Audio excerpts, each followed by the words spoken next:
Hey there, back again with another episode of Talking Cinema, the horror films of 2015 edition. So welcome to part 3. And before I start ranting, I'm going to actually talk about a movie I'm actually looking forward to. So there are some films for horror films that I'm actually looking forward to that come out this year. And the first one, I'm actually going to talk about a couple. So I'm actually going to start out this part 3, because if it was 2 parts of just ranting, I gotta balance it out a bit. So I'm gonna talk about 2 films I'm really looking forward to. First one is It Follows. I think it really sounds interesting. It looks like it's actually a unique idea. It's sort of a throwback to the old school horror films, like from the 80s. And I love the trailer soundtrack. And the whole score itself has got this old school John Carpenter, Alan Howarth vibe. The idea itself I like. It centers around there's this entity of some sort that follows you around, and I'm just trying to find, because I thought I could have sworn it was on this list, but it's not. For some reason it's not even on it's the most anticipated, because it's listed as 2014. It's listed as a 2014 film, but it hasn't come out in the US yet. It's a film directed by David Robert Mitchell. It's also written by David Robert Mitchell. It stars Linda Boston and Caitlin Burt, Heather Fairbanks. And the basic gist of it is there's a 19-year-old named Autumn. 19-year-old Jay and Autumn should be about, actually, there's for 19-year-old Jay, so there's this girl named Jay, played by Malika Monroe. Autumn should be about school, boys, and weekends out at the lake, but after a seemingly innocent sexual encounter, she finds herself plagued by strange visions and the inescapable sense that something is following her. Faced with this burden, Jay and her friends must find a way to escape the horrors that seem to be only a few steps behind.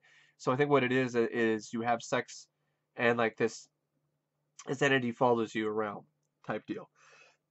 Excuse me. I mean, bless me. Jeez, wasn't expecting that. But nobody really is expecting to sneeze, really.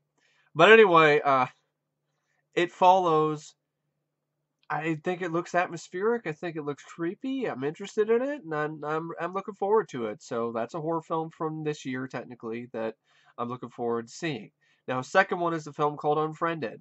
Now, I know that people have been kind of mixed on this, saying that, oh, there's already been films that have done this sort of thing with a webcam, open windows and so forth, and this other movie did it before. I understand. It's not completely 100% original, but it looks interesting. I like the way it's shot, and the trailer actually hooked me. I like the way that the film looked. I like the characters.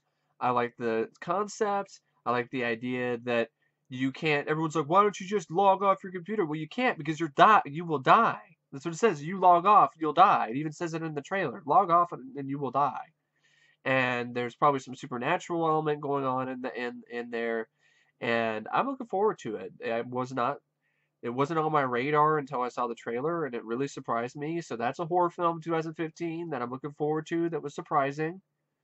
It didn't look generic to me. I thought it looked interesting. I thought it looked different with the whole webcam Skype angle that it was going for. Instead of just, hey, it's Poltergeist remake with all the same shots, including the fucking clown. Yay! No. Or Crimson Peak, which looks like a really not much of anything. Maybe it's just not my cup of tea. Maybe it's just not my type of film. And that's fine. But Unfriended looked interesting. And I'm interested in that.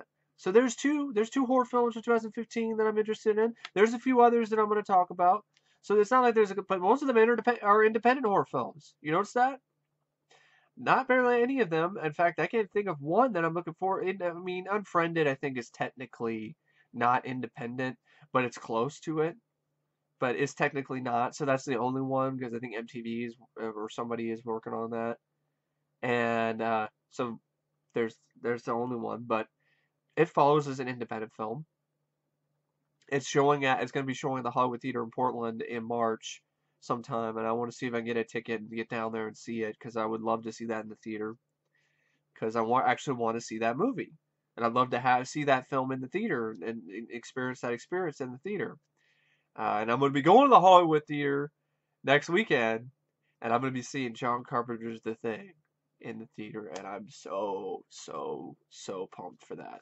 But anyway, that that's just gonna be awesome. But anyway, back to the horror films of 2015. So those are two films from 2015 that I'm looking forward to in the horror genre. Now, next one on the list from IMDb is a film called The Atticus Institute, directed by Chris Sparling, and it it it doesn't look like a great film, but compared to these other movies that I've been talking about, I'm actually kind of curious about it because what it is doing, its main plot is that the military is using demonic possession, people who are possessed by demons, and trying to weaponize it, which I find kind of interesting, a different new little twist upon an old familiar genre. Um, of course, it's not going to work out well. I mean, it never works out well. I mean, look at the Alien films. How many times Wayland Yutani like we need to weaponize these aliens, and it always ends horribly with somebody's face ripped off or acid melted off, their face melted off, or chest bursters popping through their chest. It never ends well, but it doesn't mean you don't want to watch the journey. You don't want to watch how it turns out. And I'm actually kind of curious about that film. So that's one I'm not necessarily highly looking forward to, but I'm interested in it, which is something. And if I do see it sometime lying around somewhere online or at a store, I might pick that up. Now, Vanish is about a kidnapped young woman forced on a road trip full of murder and mayhem. It takes place entirely in a captor's getaway van. I don't even know why it's listed here in the horror film section of IMDb. I saw the trailer for that. It's directed by Brian Brockbrader. Stars Maria Walsh and Tony Todd. No, it's like Mariara Walsh, and I remember her the most as a character in the Disney Channel TV show. She played Mina in Cory in the House. And here she is, Mina from Cory in the House, and she was one of the actresses in Mean Girls 2, as supposedly, she's the daughter of Danny Trejo. And Danny Trejo's going to come in and try to get her back. It looked generic. It looked like a pretty shitty movie to me. I don't know why it's anticipated. If you are looking forward to it, cool. But in my opinion, the movie could just vanish completely off the face of the earth, and I could care less. But it's not even a horror film. It didn't even look like a horror movie. Toxin, directed by Jason Dudek, and sadly with Danny Glover and Vinnie Jones. It's just sad. It really is. The Danny Glover, an Academy Award winning actor. You know, the guy from Lethal Weapon, Predator 2, all these different awesome movies. Excuse me, just had to readjust my glasses there. All these different movies cannot find a job.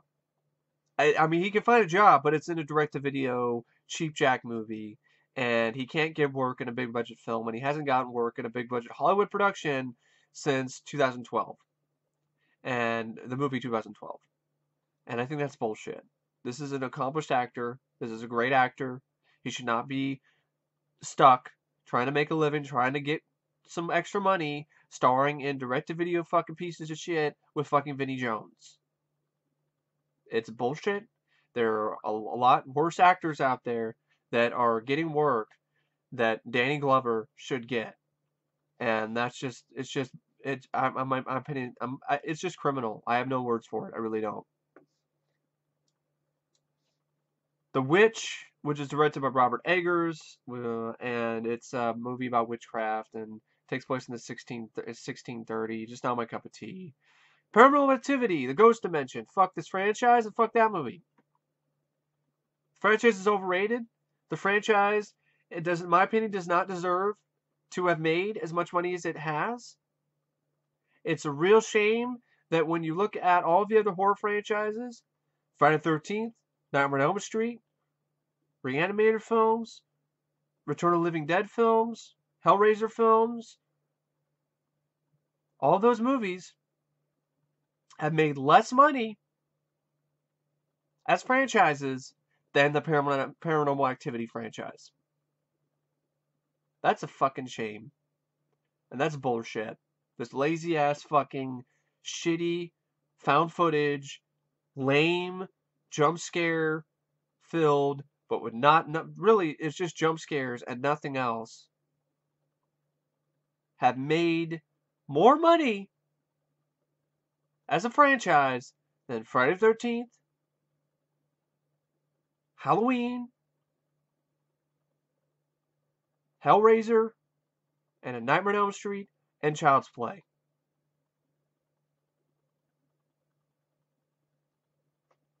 Why? Because horror films nowadays, in my opinion, are being marketed to teenagers. They might have been marketed to teenagers in the 80s, but those movies had balls, they had blood, they had gore.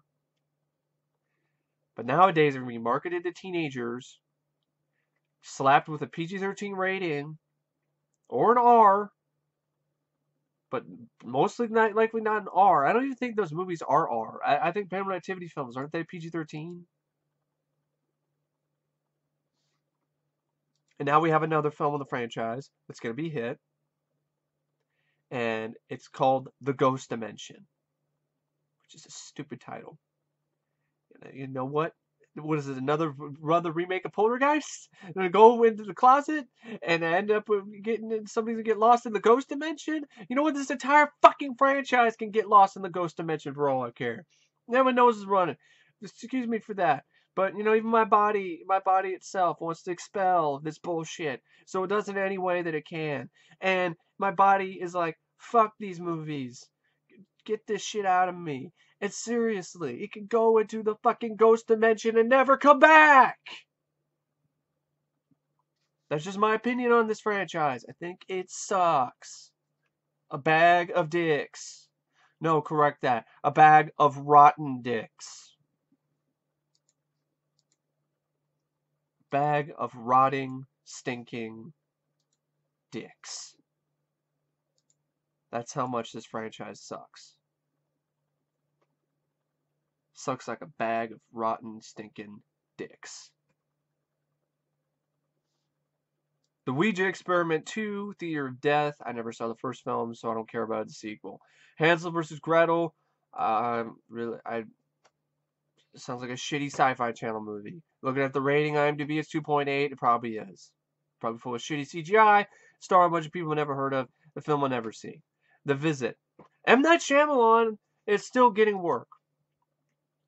Why? After Earth, after Lady in the Water, after The Village, which is not a clever film. If you think it is, cool. But don't act like you have to be some intelligent rocket scientist to fucking understand it. But he's given another chance. How many chances are we going to keep giving M. Night Shyamalan Ding Dong? How many chances are we going to keep giving this guy? Before we finally realize that he's not going to deliver anymore. That he did The Sixth Sense, which is a little bit overrated. Then he did a good job with Unbreakable, and then he directed shit after shit after shit after shit after shit after shit after shit after shit after shit. And the guy's still getting work over directors that should be directing instead of him. We're better horror film directors who should be directing instead of having these jobs instead of M. Night Shyamalan Ding Dong. He's a fucking walking joke now, so why are we still giving him work? We take a visit to the offices of Hollywood and take a nail and nail a sign to their head that says, "Do not hire M. Night Shyamalan to direct anything anymore. He's done." So on that note, I'm going to end this part and stay tuned for more parts. And God, M. Night Shyamalan, he's still getting work. Why?